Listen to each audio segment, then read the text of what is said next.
Sombong, bonsoir, bienvenue dans Une semaine dans le monde. C'est toute l'actualité de la semaine décryptée par nos éditorialistes. Vladimir Poutine effectue une tournée européenne. Il va falloir convaincre le président russe de lâcher le régime de Bachar el-Assad. Autant dire que cela s'annonce difficile, très difficile. La Russie va-t-elle pouvoir encore longtemps soutenir son allié? Une intervention hors du cadre de l'ONU est-elle aujourd'hui envisageable? Nous parlerons du Mali, un pays aujourd'hui coupé en deux avec un nord aux mains des rebelles Touaregs et d'islamistes alliés à Al-Qaïda.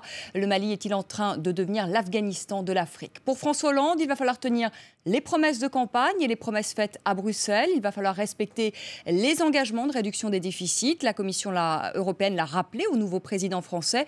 Comment va-t-il faire? Et puis, le dernier scandale, le Vatilix, une taupe lâche quelques secrets du Vatican, des affaires pas très catholiques. Cette semaine, nous sommes avec Claude Veil, le directeur de la rédaction du Nouvel Observateur.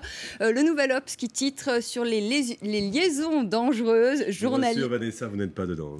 Et vous, parce que ça pourrait être à l'inverse aussi, femme journaliste et homme politique. Avec nous, Ziad Limam, qui est le directeur du mensuel Afrique Magazine. Cette semaine qui titre donc sur la Guinée équatoriale et sur le clan Obiang. Et c'est une donc pour le Maghreb, sur l'Algérie, indépendance, 50 ans, 50 dates, retour sur un demi-siècle de feu. Avec nous, François Clémenceau, bonsoir. Vous dirigez le service étranger au JDD, au Journal du Dimanche. Et avec nous, Paul Taylor, bonsoir Paul. Bonsoir. Vous êtes un spécialiste des questions européennes pour l'agence de presse Reuters. Une semaine après le massacre de Oula, les Syriens ont manifesté ce vendredi pour crier leur colère après la mort de 108 personnes, dont une cinquantaine d'enfants exécutés sommairement. Et les forces de l'ordre syriennes auraient tiré ce vendredi encore sur ces manifestants qui étaient donc à Oula et qui criaient leur colère. Mercredi, François Hollande a affirmé qu'il n'excluait pas une intervention, mais dans le cadre de l'ONU. Je vous propose d'écouter le chef de l'État français, c'était chez nos confrères de France 2. Elle n'est pas exclue, à condition qu'elle se fasse dans le respect du droit international, c'est-à-dire par une délibération du Conseil de sécurité. Donc avec l'aval de la Russie et de la Chine. À moi, à d'autres, de convaincre Russes et Chinois. Claude Veil, comment va-t-il faire François Hollande pour convaincre Vladimir Poutine? La phrase est ambiguë parce que s'il dit « à moi de convaincre Russes et Chinois d'autoriser une opération militaire », bonne chance. Les Russes et les Chinois n'accepteront jamais d'accorder une opération militaire. D'abord parce qu'ils sont contre, et ensuite parce que, comme vous savez, les Nations Unies ont été un tout petit peu échaudées par l'aventure libyenne, dans lequel le moins qu'on puisse dire, c'est que le mandat des Nations Unies a connu une interprétation très très extensive, et que les Nations Unies n'avaient pas vraiment envisagé, en tout cas les Russes n'avaient pas vraiment envisagé qu'on allait déclarer la guerre au régime Kadhafi. Donc la question, c'est de savoir jusqu'où on peut aller dans la négociation amicale, le bras de fer avec les Russes, pour les obliger à lâcher, sinon le régime, du moins les personnalités qui dirigent le pays.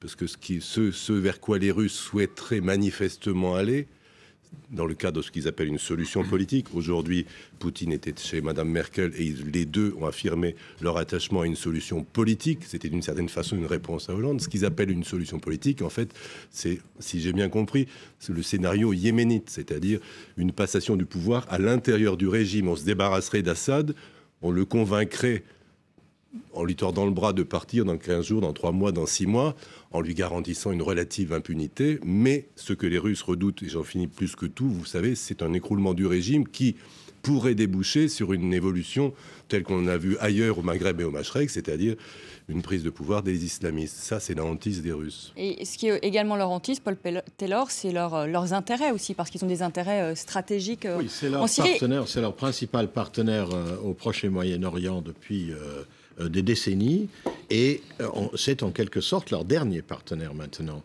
dans la nouvelle donne dans la région. C'est un client pour l'armement, c'est une base navale importante en eau chaude, ce qui est difficile pour les Russes, et puis c'est des liens très étroits entre les services de sécurité et tout ça. Donc les Russes n'ont pas intérêt à perdre tout ça d'un coup, effectivement, par un effondrement du système bassiste. Mais s'ils continuent à soutenir Bachar jusqu'au bout, ils peuvent aussi tout perdre au final, parce que Bachar tombera peut-être un jour, et là on leur fera peut-être pas de cadeau aux Russes. C'est sans doute le meilleur argument dont disposent les gouvernements occidentaux pour faire évoluer les Russes. C'est-à-dire, attention, si vous restez, non seulement vous allez être dans le camp des méchants et vous allez être vilipendé par les mouvements des droits de l'homme, etc., mais en plus, vous risquez de tout perdre. Alors que si vous venez avec nous et vous collaborez dans une solution politique, une transition vers un nouveau pouvoir en Syrie, mais où certains éléments du pouvoir actuel seraient peut-être conservés, à ce moment-là, on ménagera vos intérêts. Ziad Limam. Je trouve que tout ça est... Enfin, on parle très raisonnablement, comme si on fonctionnait sur un système raisonnable. Or, on voit bien que l'évolution de la Syrie, ce qu'on a dit sur ce plateau plusieurs fois, on va vers quelque chose de franchement confessionnel, de franchement... on va vers une guerre civile. Le massacre de Oula, je veux bien que ce soit des militaires en uniforme qui l'aient fait, mais c'est aussi probablement des milices pro-alaouites qui sont dans la région, qui défendent un territoire contre un territoire. Enfin, on voit ce qui s'est passé là-bas. Ça ressemble, comme je l'ai dit ici sur ce plateau, étrangement à ce qui s'est passé au Liban. Et on a exactement la même grille de lecture, la même mosaïque de peuples, la même lutte pour les ressources, pour l'eau, pour la terre, avec un État alaouite qui dépense pour ses citoyens, enfin pour ses troupes et d'autres gens, etc. Donc le problème, c'est si ce régime tombe, qu'est-ce qui se passe ? Personne n'en a la moindre idée. Deuxièmement, si on fait une intervention militaire, on la fait contre qui ? Est-ce qu'on favorise la guerre civile ? Est-ce qu'on favorise une solution pacifique ? Donc tout ça, c'est des choses que les hommes politiques disent à la télé, mais la Syrie, c'est pas l'Égypte, c'est pas la Tunisie, c'est pas la Libye.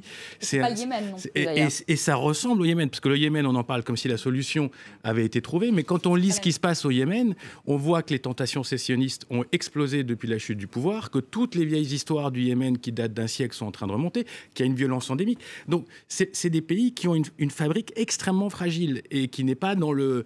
on peut pas juste débarquer avec 2000 casques bleus et dire voilà la solution. Enfin, les casques bleus peuvent devenir des facteurs de guerre ou être victimes de la guerre, comme ça s'est vu au Liban, où ils ont été pris à partie par tout le monde.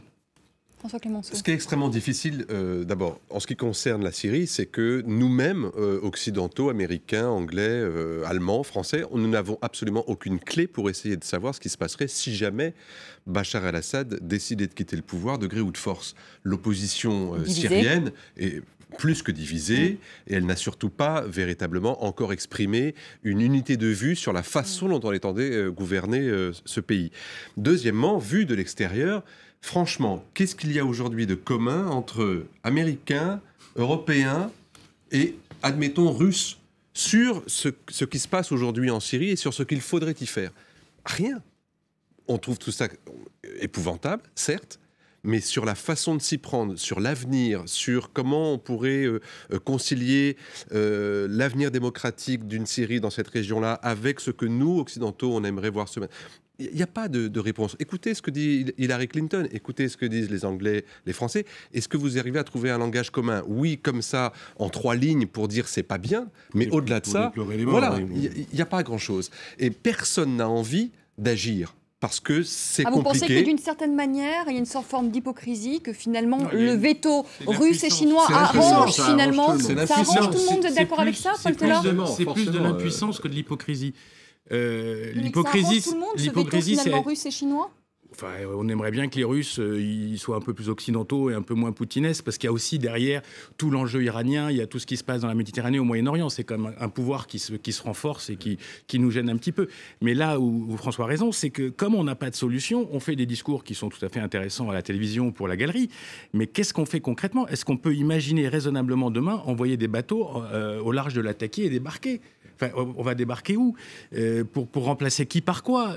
Pour faire la guerre à qui ? Enfin, je ne sais pas, tout ça, et comment aller convaincre quelqu'un comme Vladimir Poutine ce soir, à qui on a dit, il y a combien ? 5 ans, 10 ans exactement la même chose que ce qu'on dit aujourd'hui à Bachar el-Assad, que ce n'est pas bien de massacrer dans sa propre zone d'influence. Vladimir Poutine a réglé le problème tchétchène exactement de la même façon dont Bachar el-Assad est en train de régler aujourd'hui le problème de cette révolution. Sauf qu'il n'est pas en train de la régler. à sa façon. Okay. En réalité, Paul Taylor. Oui, je pense simplement. Moi, j'ai tendance à écarter l'idée d'une intervention militaire. Je pense qu'il y a effectivement le veto russe arrange très bien tout le monde parce que la Syrie, tout affaiblie qu'elle soit, reste une puissance militaire. C'est une poudrière. Ils ont ils sont autrement plus capables militairement que ne l'étaient les Libyens. Donc, ce serait synonyme de perte dans les forces européennes occidentales et c'est impensable. Il y a aussi la question du coût après le coût de l'opération Libye, etc. Donc, casque bleu, il faudrait pour ça qu'il y ait une paix à maintenir, il n'y en a pas. Couloir humanitaire, moi je ne vois pas comment on va faire ça, peut-être sur les frontières, éventuellement dans une zone protégée, mais l'histoire des zones protégées... Il y a des hommes au sol, des corridors humanitaires. Le plan B qui serait très opérationnel, c'est quand même j'allais dire, un remaniement à l'intérieur du système qui mettrait de côté le clan Assad, qui est complètement carbonisé sur le plan international et sur le plan interne, qui ferait émerger des alaouites raisonnables sur le plan militaire qui seraient prêts à renégocier un pacte national. Bon, alors là, on est quand même sur un plan... Ce que propose un opposant qui s'appelle Haitham Mana, qui a donné très ambitieux comme plan, parce que, comme je vous l'ai dit, la structure du pays est très fragmentée.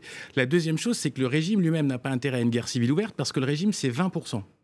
Vous ne pouvez pas gagner une guerre civile à 20% des gens. Donc, toutes les manœuvres aujourd'hui de l'État syrien, c'est de dire, nous sommes les garants de l'unité, et d'ailleurs c'est pas nous qui massacrons, c'est les milices, c'est l'Al-Qaïda, c'est machin, mais nous sommes les garants. Mais si la guerre est déclarée ouverte, ils ne sont que 20% face à une puissance de population sunnite de 50%. Donc c'est ingagnable pour eux. Non, je suis d'accord avec ce qui a été dit. À la limite, parler de guerre, ça fait partie de la gesticulation diplomatique et d'une façon de montrer à l'opinion internationale et aux Syriens le niveau de réprobation. Ça fait partie du tableau psychologique de l'opération. Si, par extraordinaire, ce qui n'arrivera pas, les Chinois et les Russes disaient « Ok, Banco, vous avez carte blanche pour faire la guerre », tout le monde serait bien embêté. En revanche, tout ça fait partie quand même...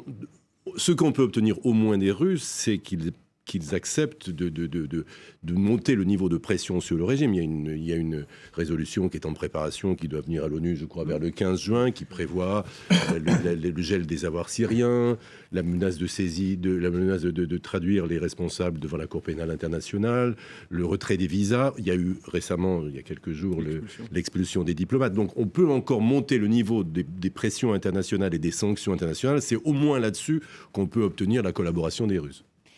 On va parler du Mali, le Mali qui est toujours un pays coupé en deux, tenu au nord par les rebelles Touaregs du MNLA et par les islamistes d'Ansardine qui sont alliés à Al-Qaïda au Maghreb islamique. Au sud, un gouvernement de transition extrêmement fragile, incapable de reprendre la main au nord. Du coup, le président béninois Boni Yayi, président en exercice de l'Union africaine, appelle aujourd'hui à une saisine du Conseil de sécurité de l'ONU. Boni Yayi qui était ce mercredi à Paris. Le dialogue avec aujourd'hui ce que ces terroristes sont en train d'afficher, je n'y crois pas.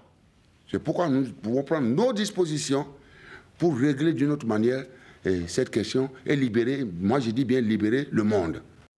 Voilà, il va saisir donc le Conseil de sécurité de l'ONU. Ziad Limam, est-ce qu'on peut dire que le Mali est en train de devenir l'Afghanistan de l'Afrique? J'espère pas.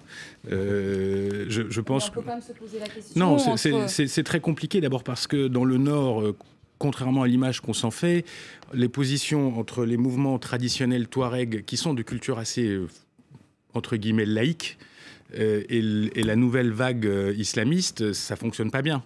Et il y a eu des communiqués très clairs du moment de libération de l'Azawad en disant « nous, on n'est pas du tout islamistes, on n'est pas pour la charia, on n'est pas pour ceci, on n'est pas pour cela ».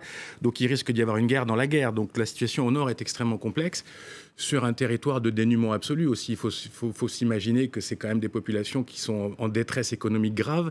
Il n'y a plus d'alimentation, il n'y a plus de transport, il n'y a plus d'économie. Enfin, c'est en train de mourir. Donc je pense pas. Ça devient une base du terrorisme. Mais on le savait, ça aussi, ça fait des mois et des mois et des mois qu'on dit le Sahel, c'est la nouvelle frontière de la guerre contre AQMI, contre l'islamisme, etc. Tout le monde le sait. Les Américains écoutent tout ce qui se passe dans le Sahara depuis des mois.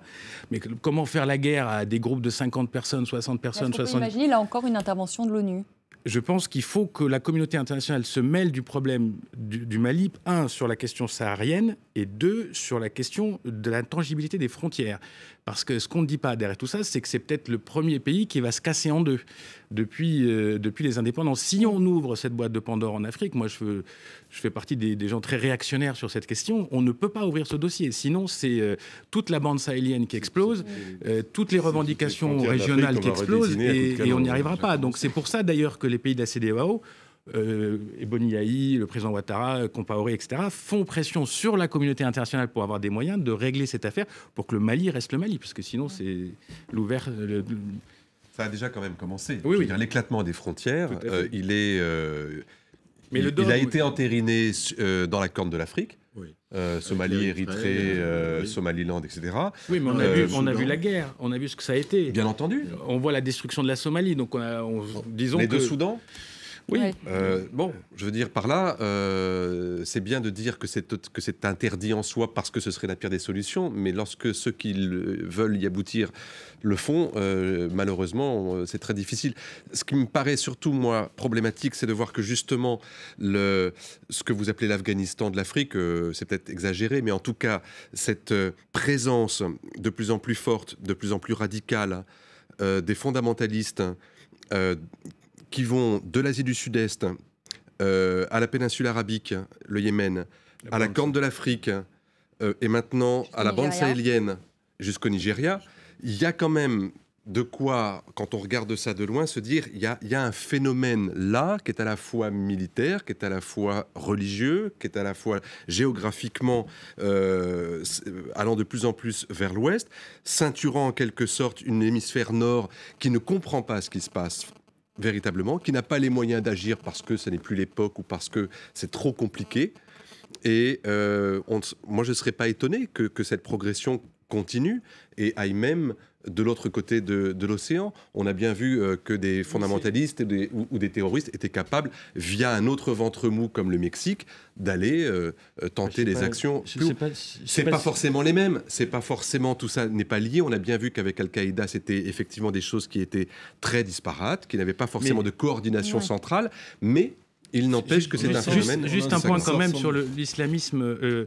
Cet islamisme Al-Qaïda, El-Akmi style, n'a rien à voir avec l'islamisme de l'Afrique subsaharienne et de l'islam tout court. L'islam malien, qui n'est pas du Nord, je veux dire l'islam subsaharien, ça n'a aucune connexion philosophique, religieuse. Cette violence, ça se parle pas. C'est des gens qui se parlent pas. On parle de petites minorités très actives.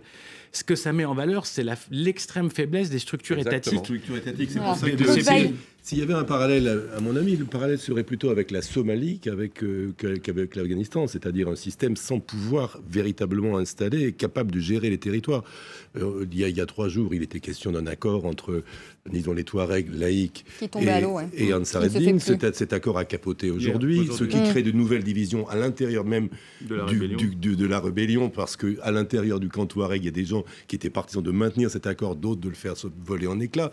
En réalité, on est dans un système de bande armée et sur un territoire à peu près incontrôlé, avec un gouvernement malien qui contrôle aujourd'hui 25% du territoire.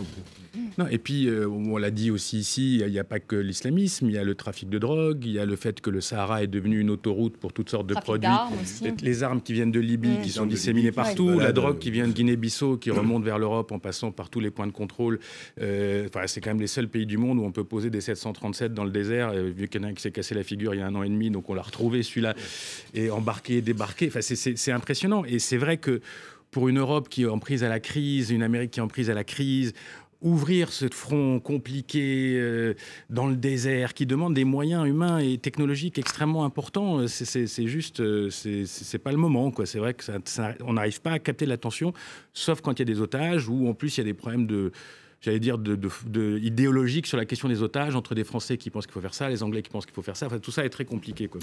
On fait une pause. On se retrouve dans un instant pour la deuxième partie de notre semaine dans le monde. Nous parlerons de l'Europe qui va toujours aussi mal, vous le disiez à l'instant, et du scandale qui secoue actuellement le Vatican. Pouvoir, religion, corruption, c'est sulfureux à souhait. À tout de suite.